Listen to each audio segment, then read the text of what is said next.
Please like subscribe and share. पिला माने आज आम गोटे कहानी शुणा मूषा और बिलेर कहानी।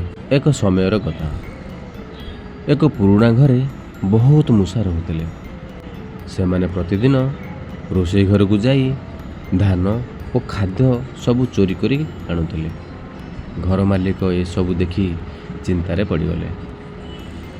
से भाविले गोटे बिलेई पालिबे और एक बिलेई पालिले।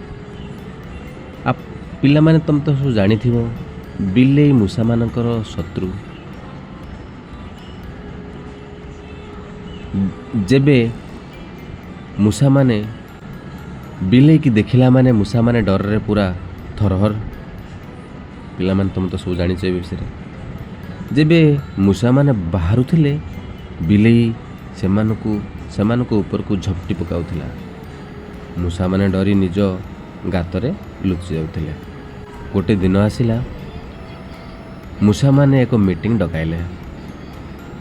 से जो मूषा पलंक भितरु सबुठु से वयस्क मूषा वृद्ध मूषा कहला, अरे पिला माने सुन, जदि आमे बिलेई ठारू बंचिबाकू चाहिबा तेबे बिलेई गलार एक घंटी बांधिबाकू पड़िबो।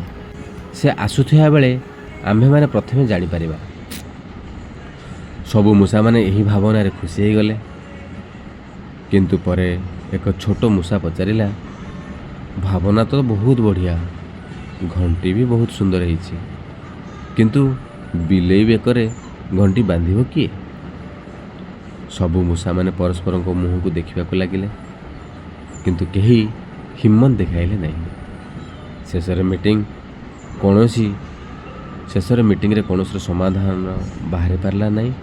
बिना समाधान रे समाप्त है मीटिंग। पिला माने एथुर आमे कौन शिक्षा पाइले? मात्र भाविले काम हो पारिबो नहीं। काम सेई मान करि पारिबे जे करिवार हिम्मत रखिबे।